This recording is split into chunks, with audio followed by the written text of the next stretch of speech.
Chairman, thank you for being here. You cited some positive economic statistics in your testimony, which we appreciate very much.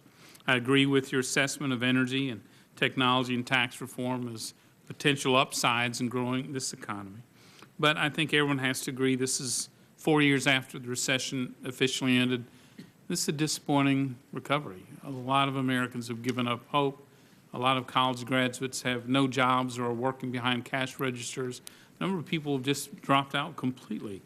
So my question is, do you, with this economy disappointing this far into the recovery, do you anticipate the President making a change in the direction of his economic policies, or will he continue to stay the course?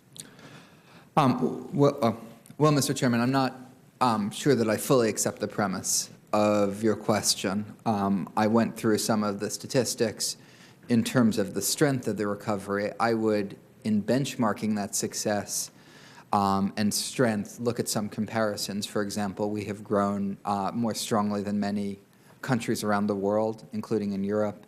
Financial crises pose a very significant challenge and tend to have longer-lasting effects on the economy. And there's been a several-decade-long slowdown in things like the growth force of the labor force as the baby boomers retire, and that also has an impact on the total growth. And when you take all of those factors together, I think we're making progress. We're making progress at a faster pace than you often have in the face of such a massive financial crisis.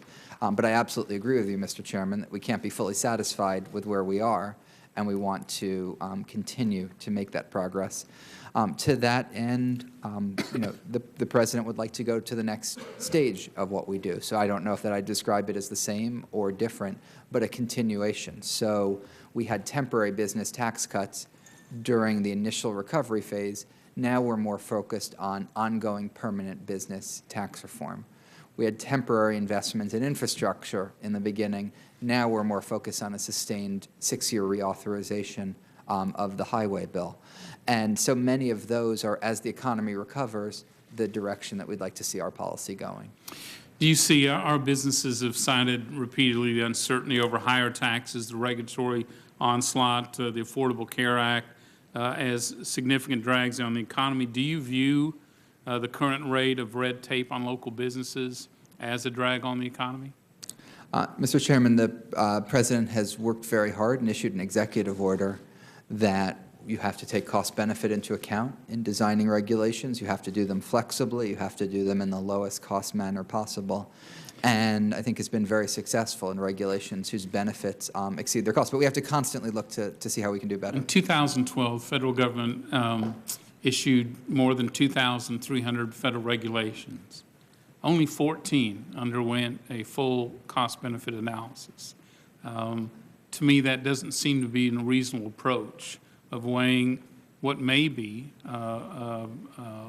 commendable goals with the impact on local businesses. Let me ask you this. The Affordable Care Act is forcing businesses to cut hours. I visited a steel company in Houston region last week that is doing everything to keep its workers at 49 workers and managed to renew their health care plan to avoid a 47% increase.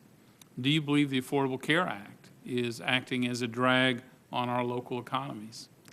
No, Mr. Chairman, I do not. I think the Affordable Care Act includes several important things that actually help our economy. One of them I briefly mentioned in my prepared remarks, which is the large slowdown in the growth of health costs. Premiums were rising at 8% a year, going up until 2010. After 2010, they've grown at 6% a year.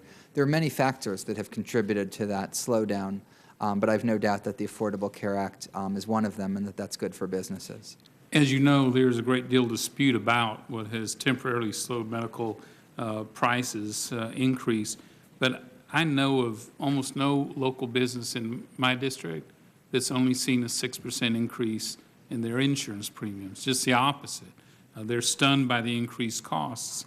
Now they're seeing workers who, frankly, are having their hours cut. So I think there is a significant drag. Let me ask you this.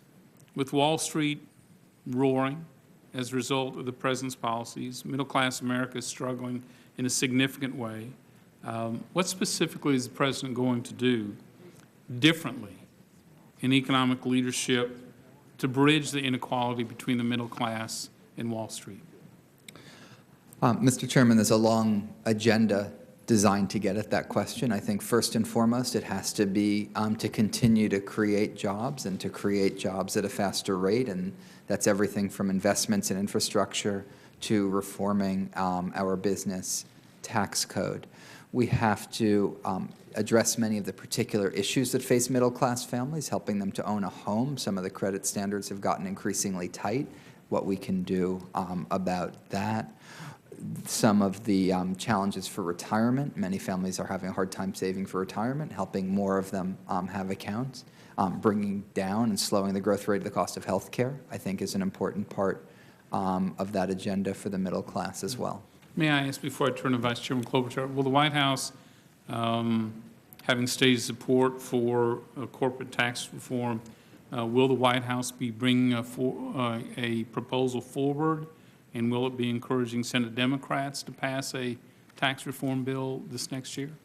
Mr. Chairman, as you know, the President put forward a framework for business tax reform, and it described it at a certain level of specificity in terms of, for example, naming a rate of 28%, describing how it is you'd pay for that rate, but chose not to put out a fully detailed proposal in order to both solicit more ideas, but also be able to more effectively work with Congress, which actually drafts the laws.